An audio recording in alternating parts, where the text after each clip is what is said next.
தலைவன் வழிகாட்டினான் என்றால் இதை விட என்ன பெரியணும் நம்ம தெரிஞ்சுக்க வேண்டியது. வாழ்க்கையில் நிறைய கற்கணும் சார். ஒரு மனிதன் மனம் அப்போ தான் மென்மைப்படும், மேன்மை அடையும்.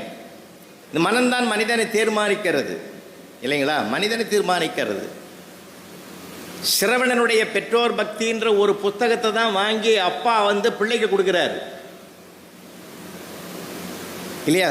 சிரவணனுடைய பெற்றோர் பக்தின்னு ஒரு புத்தகத்தை வாங்கி பாட புஸ்தகத்தை மட்டுமே படித்திருந்த அந்த பிள்ளை பெற்றோர்கள் மீது எப்படி பிள்ளை பக்தி வைக்க வேண்டும் என்ற அந்த சிரவணன், அதுதான் ராமாயணத்தில் தசரத சக்கரவர்த்தி பிறவியிலே குருடான பெற்றோர்களுக்கு தண்ணீர் கொண்டு வருகிறதுக்கு சிரவணன் ஆற்றில் இறங்கின போது விலங்கி என்று நினைத்து தசரதன் அம்பு போட்ட கதை நமக்கு தெரியும்.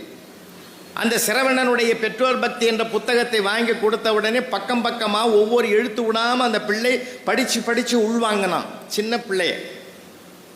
அதே பிள்ளைதான் போர்பந்தரில் நடந்த ஹரிச்சந்திர நாடகத்தையும் உத்து கேட்டான். நாள் அந்த இரவு முழுவதும் அந்த நாடகத்தை பார்த்த மாத்திரத்தில் அந்த பிள்ளையின் மனதிலே ஒரு மாற்றம் வந்தது. பாடப்புத்தகங்கள் தராத ஒரு அறிவை அந்த நாடகமும் அப்பா வாங்கி கொடுத்த பரிசாக தந்த புத்தகத்தில் இருந்த வாசகங்களும் அவனுடைய புத்தியில் நிலை பெற்று விட்டது. அப்பதான் சொன்னான், அந்த பிள்ளை உறுதி எடுத்தான், என்னுடைய எண்ணம் சொல் செயல் எல்லாமே உண்மையை நோக்கித்தான் உயிருள்ளவரை இருக்கும் என்று உறுதி எடுத்துக்கொண்டான். உலக உத்தமர் காந்தியடிகள் என்று இன்றைக்கும் உலகம் பாராட்டுகிறது. அப்ப நாம கற்றுக்கொள்ளுகிற பண்பு